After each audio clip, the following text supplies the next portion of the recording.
Breaking news Punjab అమృత్సర్లో మళ్లీ red alert ప్రకటించారు అధికారులు.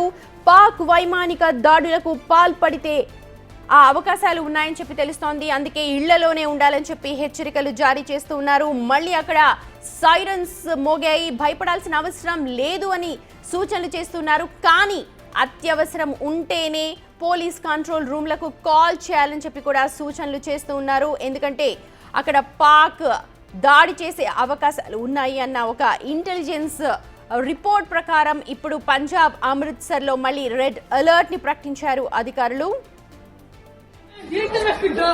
आग लग गई मैं कोठे चढ़ी वेख मैं तो थल्ले भज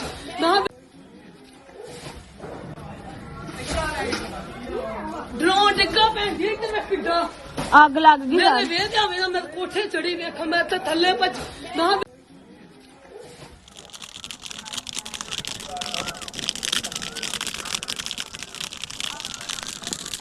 चला चलिए कमाल लटके भाई आ गया पत्रकार आ गए।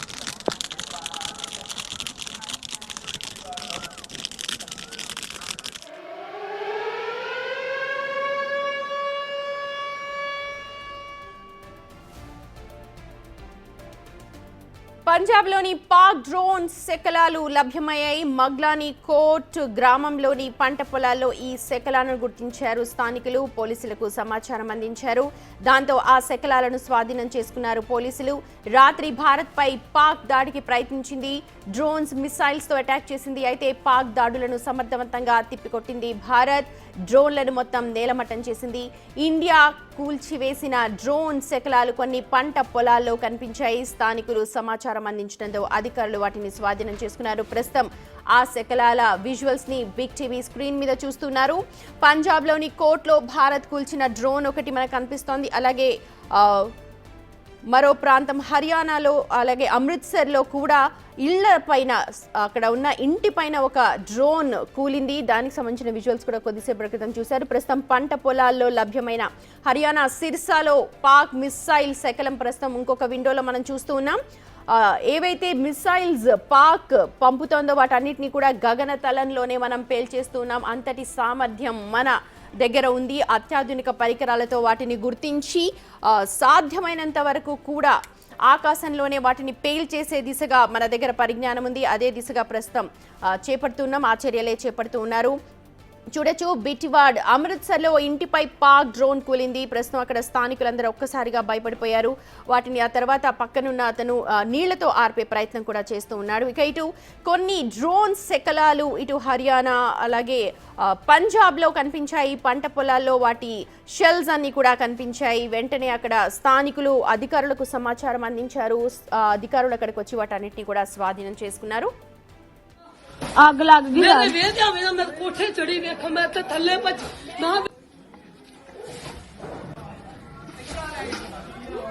ड्रोन डिग्गा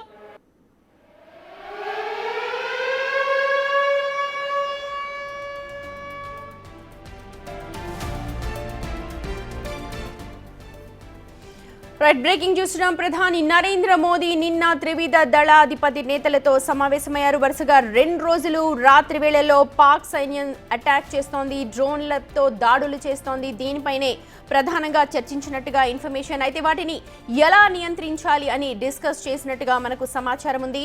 మళ్లీ దాడులు చేస్తే వాటిని ఎలా ఎదుర్కోవాలి, తమ దగ్గరున్న ప్లాన్స్ అన్నిటినీ కూడా త్రివిధ దళాధిపతి నేతలు ప్రధానికి వివరించారు. అంతేకాదు, పెహల్గామ్ ఉగ్ర దాడి తర్వాత మన సైన్యం ప్రతి దాడులు, ఆ తర్వాత పాక్ సైన్యం చేస్తోన్న కుట్రలు కూడా ఈ సమావేశంలో చర్చకొచ్చినట్టుగా సమాచారం.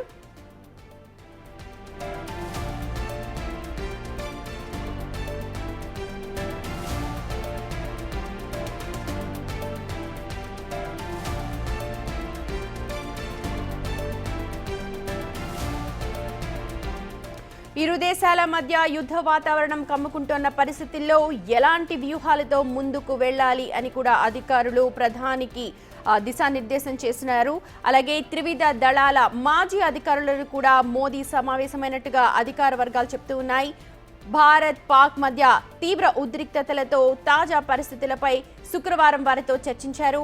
ఇక పాక్ చొరబాట్లపై జాతీయ భద్రతా సలహాదారు అజిత్ దోవల్తో కేంద్ర హోంమంత్రి అమిత్ షా సమావేశాన్ని నిర్వహించారు. సరిహద్దుల్లో విమానాశ్రయాల్లో భద్రతా ఏర్పాట్లపై కూడా సమీక్షించారు.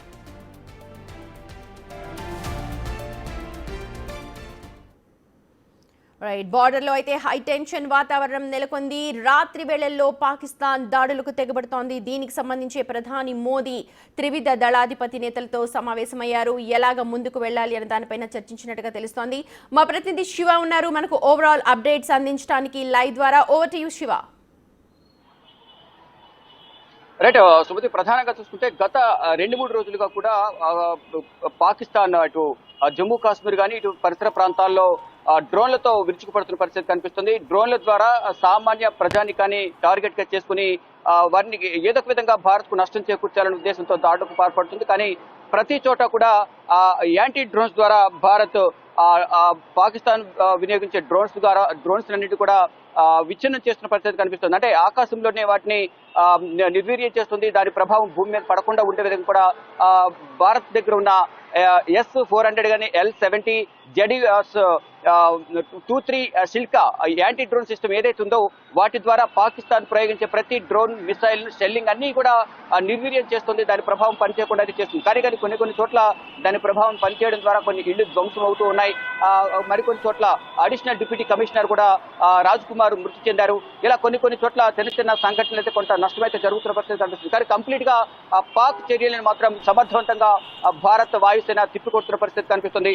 మరోవైపు రాత్రి ఏదైతే మళ్ళా డ్రోన్స్ ద్వారా విరుచుకుపడిందో పాకిస్తాన్ మొత్తం సరిహద్దు రాష్ట్రాలు గుజరాత్, రాజస్థాన్, పంజాబ్, అమృత్సర్ ప్రాంతాల్లో ఇటు జమ్మూ కాశ్మీర్లోని పలు సెక్టర్లలో కూడా శ్రీనగర్ లో ఈ డ్రోన్స్ తో దాడులు చేసిన నేపథ్యంలో ఎక్కడికక్కడ ఈ డ్రోన్స్ ను పాకిస్తాన్ ప్రయోగించే డ్రోన్స్ అన్నిటిని కూడా తిప్పికొట్టింది సమర్థవంతంగా. అయితే ఇటు పాకిస్తాన్ పై కూడా డ్రోన్ల వర్షం కురిపించింది భారత్. దానిలో భాగంగా ఇస్లామాబాద్, లాహోర్ లో పేలుళ్లు సంభవించాయి. మొత్తం చూసుకుంటే కనుక అక్కడ కొన్ని ఎయిర్ బేసెస్ కూడా పాకిస్తాన్ కు సంబంధించిన 4 ఎయిర్ బేస్లపై భారత్ డ్రోన్స్ ద్వారా వాటిని నాశనం చేసిన పరిస్థితి కనిపిస్తుంది. దానిలో ప్రధానంగా సోరన్ఖాన్ వైమానిక స్థావరం రావల్పిండిలో ఏదైతే ఉందో వైమానిక స్థావరాన్ని ధ్వంసం చేసింది. ఇక PIF రఫీకి వైమానిక స్థావరం షార్కోట్ లో ఈ వైమానిక స్థావరం ఉంది. మరోవైపు మురీద్ వైమానిక స్థావరం ఏదైతే PIF వైమానిక స్థావరం చెక్వాల్ పై భారత్ డ్రోన్ల ద్వారా దాడి చేసి అన్ని విధాలా కూడా భారత్ పాకిస్తాన్ పై దాడి చేస్తూ ఉంది. అంటే మొదటి నుంచి కూడా ఇప్పటి వరకు అనేక చర్యలు తీసుకున్నప్పటికీ కూడా పాకిస్తాన్ మాత్రం అంటే ముందు ఉగ్రవాద స్థావరాలే మా టార్గెట్ గా దాడులు చేస్తాము, ఉగ్రవాదాన్ని నిర్మూలిస్తామంటూ కూడా భారత్ చెప్పింది. దానికి అనుగుణంగానే ఆపరేషన్ సింధూర్ పేరుతో 9 ఉగ్రవాద స్థావరాలను మట్టుబెట్టింది. దాని తర్వాత పరిణామాలు అంటే సామాన్య జనంపై మీరు దాడి చేశారు, మేము ప్రతీకారం తీర్చుకుంటామంటూ కూడా పాకిస్తాన్ పార్లమెంట్ లో పాకిస్తాన్ కు సంబంధించిన ఇటు రాజకీయ నేతలు అంటే ఇటు అధికార విపక్ష పార్టీలందరూ కూడా భారత్ పైన విరుచుకుపడ్డ పరిస్థితి కనిపిస్తుంది. మరికొంతమంది ఈ యుద్ధం నుంచి అల్లానే మనం కాపాడాలంటూ కూడా యుద్ధం ఆపేలా చూడాలంటూ కూడా కొంతమంది కన్నీటి పరిస్థితులు అక్కడ ప్రార్థనలు చేసిన పరిస్థితి కనిపిస్తుంది. కానీ ఎక్కడ కూడా జమ్మూ కాశ్మీర్ లో ఈ పాకిస్తాన్ చేస్తున్న డ్రోన్ల దాడిని ఎప్పటికప్పుడు తిప్పికొట్టిన పరిస్థితి కనిపిస్తుంది. ఏదైతే పాకిస్తాన్ ప్రయోగించిన డ్రోన్లను వేటాడి మరి ఆకాశంలోనే వాటిని పేల్చేసిన పరిస్థితి ప్రజెంట్ కనిపిస్తోంది. ప్రజెంట్ చూసుకుంటే కనుక ఎక్కడికక్కడ సమర్థవంతంగా భారత్ తిప్పుకొడుతుంది. మరోవైపు ప్రధాని నరేంద్ర మోదీ దీనికి సంబంధించి ఇప్పటివరకు 20 సెక్యూరిటీ సమావేశాలు నిర్వహించారు. ఇక 10:30కు నిన్న జరిగిన దాడులపై విదేశాంగ శాఖ, డిఫెన్స్ కూడా మీడియా సమావేశం ఏర్పాటు చేయనున్నాయి. Right Shiva, thank you so much. ప్రస్తుతం పాక్ డ్రోన్లన్నింటినీ కూడా భారత్ సమర్థవంతంగా తిప్పికొట్టేసింది. ఇవి సమయానికి